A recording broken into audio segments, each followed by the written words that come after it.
여러분 안녕하세요. 네, 비를 뚫고 이곳까지 나오신 우리 모든 성도님들과 또 방송으로 함께하고 계신 우리 모든 성도님들 위해 하나님께서 가득히 베풀어 주시는 참된 사랑과 은혜가 함께하기를 간절히 기원합니다. 오늘은 성화된 그리스도인의 삶의 표준이라는 제목으로 함께 은혜 나누기를 원합니다.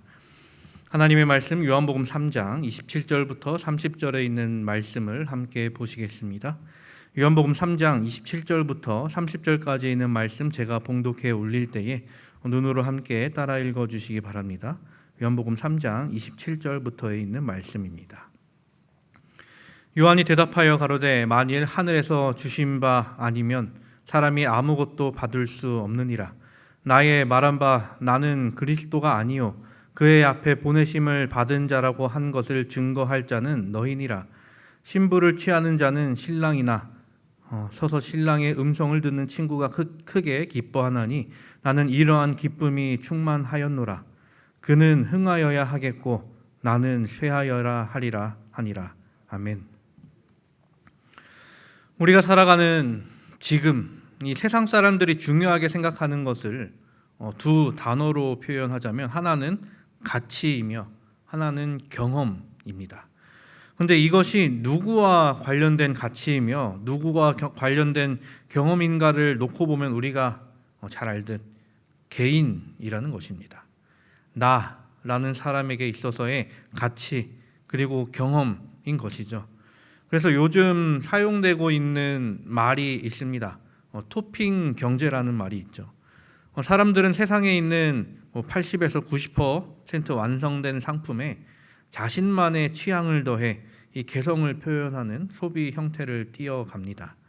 어떤 사람은 아주 비싼 수백만 원짜리 명품 가방을 사서 그냥 그대로 들고 다니는 것이 아니라 그 위에 내가 생각하고 내가 좋다고 생각하는 그림을 덧그려서 자신만의 개성을 표현한다고 하죠.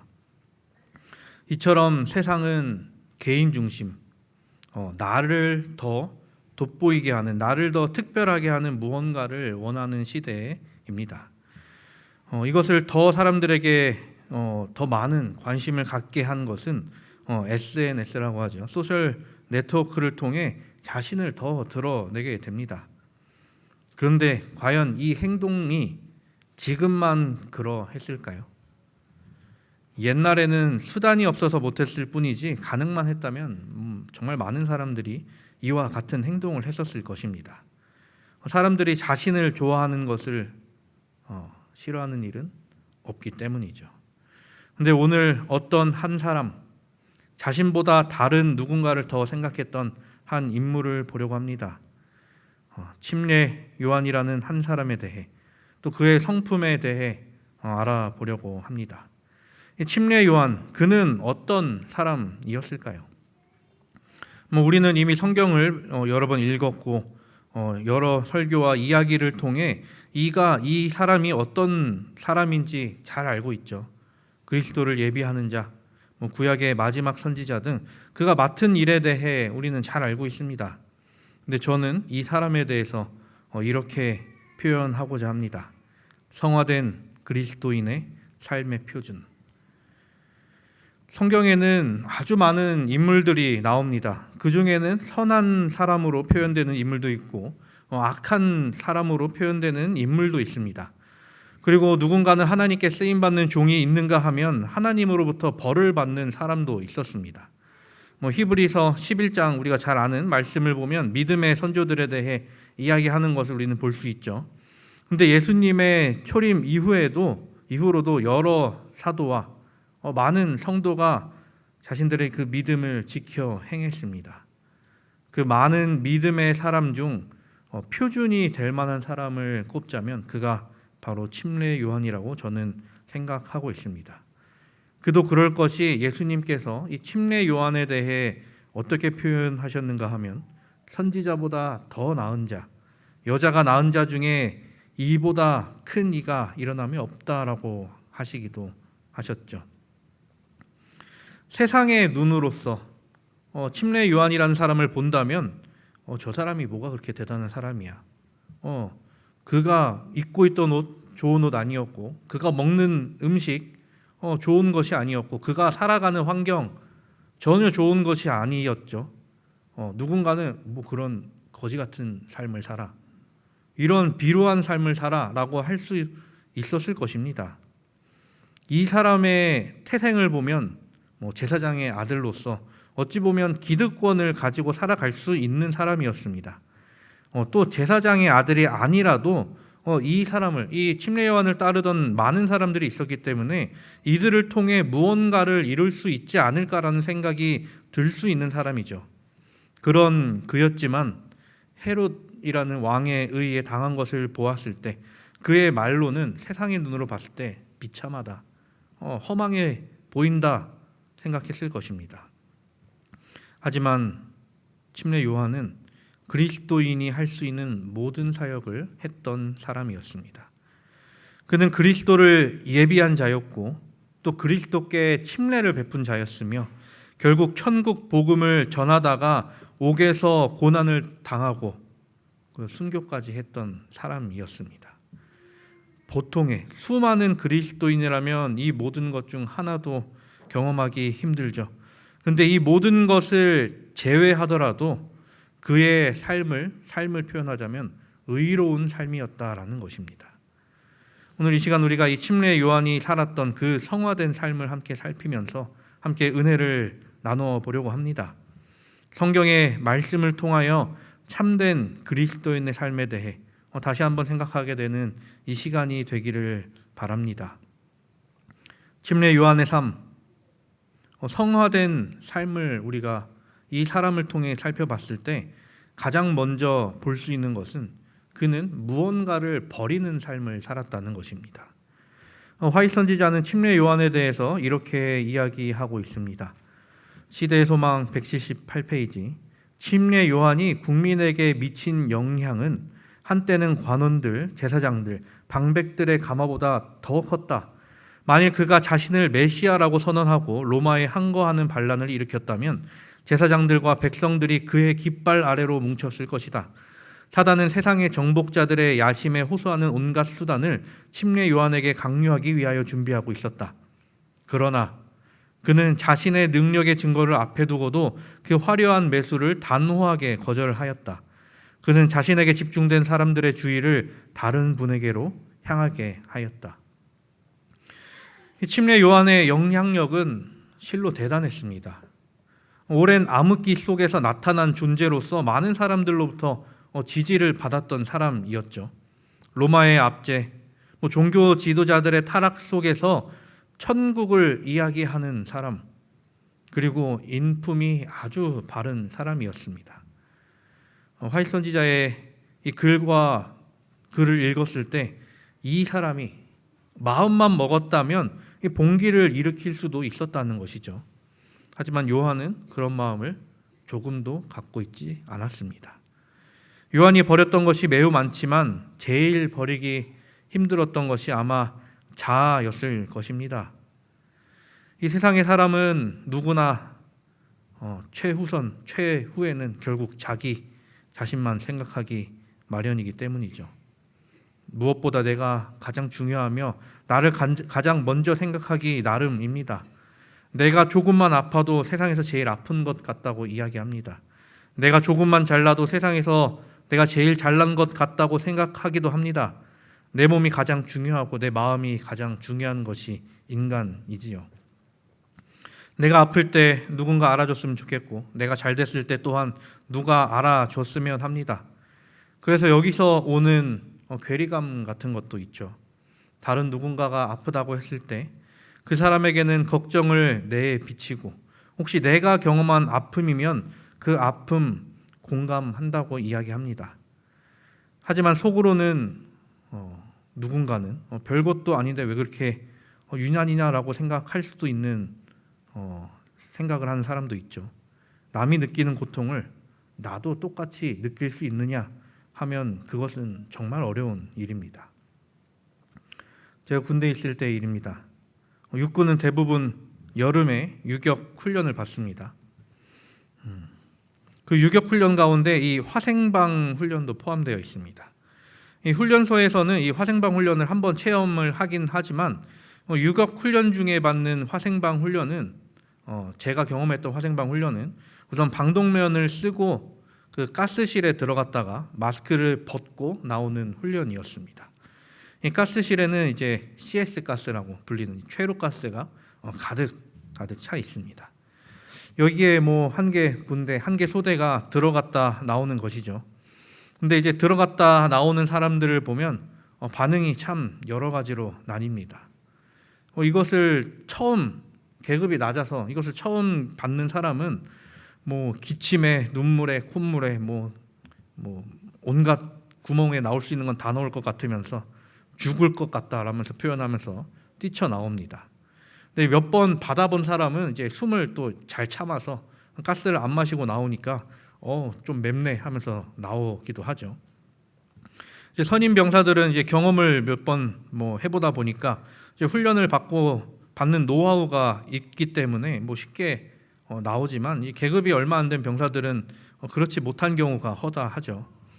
그래서 선임병들이 얼른 속에 있는 가스를 내보내기 위해 후임들한테 체조를 시킵니다.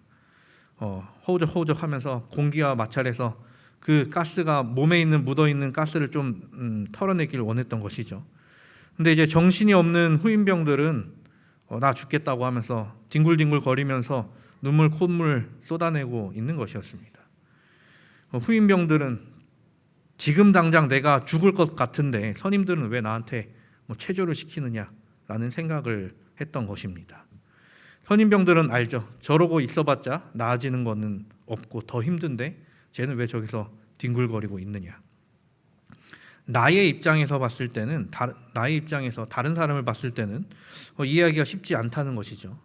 뒹굴거리고 있는 상황에서 왜 멀쩡한 저 사람을 봤을 때 저 사람은 멀쩡한가?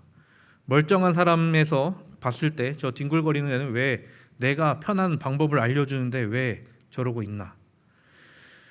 침례 요한의 제자들과 그를 따르는 무리들이 이러한 생각을 가졌을 것입니다. 왜 일어나지 않으신가? 그것에 대해 침례 요한은 그들에게 이렇게 이야기합니다. 오늘 본문 3장 26절입니다. 저희가 요한에게 와서 가로되 랍비여 선생님과 함께 요단강 저편에 있던 자 곧 선생님이 증거하시던 자가 침례를 주매 사람들이 다 그에게로 가더이다. 전후 맥락으로 추측해 볼 때 이 제자란 이 말을 했던 제자는 사람들이 자기가 지금 따르고 있는 요한 선생님을 떠나 왜 예수님께로 가느냐 그것에 대해서 좀 섭섭하게 생각하고 있던 것 같습니다. 함께 했던 사람이 떠날 때 섭섭한 마음을 갖는 것은 당연하죠. 근데 그가 하는 말 가운데 어떻게 보면 사단의 시험이 들어있던 것입니다. 요한의 사역이 이제 정말 얼마 남지 않았을 때지만 어떻게 보면 예수님의 사업을 가장 잘 방해할 수 있는 큰 능력을 가지고 있던 사람이 요한이었기에 이 요한이란 사람을 이용해 먹으려던 것이 사단 속셈이었습니다. 만일 요한이 자기 연민에 빠져 자기의 지위를 빼앗기는 일에 대해 슬픔과 실망을 표시했다면 어떻게 됐을까요? 그는 불화의 씨를 뿌렸을 것이며 질투와 시기를 조장하여 이 복음 사업에 어떻게 보면 심각한 방해를 할 수 있었을 것입니다. 요한이 엄청난 사람이었는가? 그는 우리보다 차원이 다른 사람이었는가 하면 아니었죠. 우리와 같은 사람이었습니다. 물론 그가 나시린이라고 구별된 사람이었고 여러 교육을 받았던 사람이었고 예수님을 만남으로 또 많은 것을 깨달았던 사람이었지만 그 역시 우리와 같은 약점을 가진 사람이었습니다. 하지만 요한은 예수 그리스도에 대해 완전한 확신이 있었기에 사단은 그를 흔들 수 없었습니다. 그래서 요한은 제자들에게 이렇게 대답하죠. 요한이 대답하여 가로되 만일 하늘에서 주신 바 아니면 사람이 아무것도 받을 수 없느니라. 이보다 더한 믿음의 대답이 어디 있을까요? 내가 나의 것을 만든 것이 아니라 모든 것이 하나님께서 허락하신 것이다 라는 믿음이 있었기에 이런 말을 할 수 있었을 것입니다. 예수님께서도 이와 관련된 비유를 하신 적이 있으시죠. 누가복음 12장을 보면 한 부자가 나옵니다. 추수철이 돼서 곳간에 곡식을 가득 채우고 신이 나서 이제 잘 먹고 잘 쉬자를 생각하며 잠듭니다. 그 상황에 하나님께서 나타나 어리석은 자여, 오늘 밤에 내 영혼을 도로 찾으리니 그러면 너가 예비한 것이 누구 것이 되겠느냐. 하나님께서 허락하지 않으시다면 이 세상에 내 것은 하나도 없다는 것이죠. 우리는 이러한 사실에 대해 너무나 잘 알고 있습니다. 많은 설교를 들어왔고 성경 이야기를 들어왔기에, 그리고 그렇게 산 사람들의 이야기를 들어왔기에 모를 수가 없습니다. 만유의 주제이신 하나님께서 모든 것을 갖고 계심을 인정하는 것이 우리에게 필요합니다. 그런데 우리가 머릿속으로는 알고 있지만 실제 삶 속에서 그러한 삶을 살고 있는지 우리가 다시 한번 점검해 봐야 하는 것이죠. 물이 바다 덮음같이 여호와를 인정하는 삶을 우리가 살고 있는지 말입니다. 우리의 신앙생활이 실제 삶 속에서도 나타나 나 자신이 아니라 하나님이 우리 삶 속에서 드러나는 그러한 삶을 사는 우리 모두가 되기를 간절히 바랍니다. 다음으로 요한은 그의 신앙생활에서 참된 기쁨을 누리며 사는 그리스도임을 우리는 발견할 수 있습니다. 그는 이렇게 이야기합니다. 신부를 취하는 자는 신랑이나 서서 신랑의 음성을 듣는 친구가 크게 기뻐하나니 나는 이러한 기쁨이 충만하였노라. 요한은 이 말씀에서 자기 자신을 약혼한 양가를 이어주는 친구로서 이야기합니다. 신랑이 그의 신부를 영접하면 그 친구의 사명은 끝이 나죠. 신랑과 신부를 소개해주고 결혼까지 성공시키면 그 친구는 여러모로 보람을 느끼고 기쁨을 느낄 것입니다. 이와 같이 요한도 사람들을 예수님께로 인도하도록 부름을 받았기에 그리스도의 사업이 성공하는 것을 목격하는 것이 그에게는 참된 기쁨이었습니다. 요한은 자신이 하는 일이 얼마나 큰 축복인지 알았기 때문에 이 모든 순간을 즐기고 또한 기뻐했던 것이죠. 현대를 살아가는 사람들에게는 이 또한 이해되지 않았을 것입니다. 예로부터 사회는 사람들에게 언제나 경쟁을 부추겨 왔기에 경쟁하지 않는 삶을 사는 것을 익숙지 않게 여길 것입니다.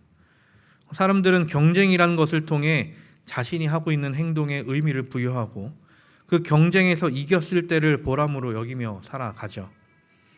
고대 시대 때부터 사람들에게 주입해져 온 그 사상, 약육강식이라는 것을 통해서 사람들은 사람들을 경쟁 속으로 밀어 넣습니다. 학생들은 학교에 가면 공부를 합니다.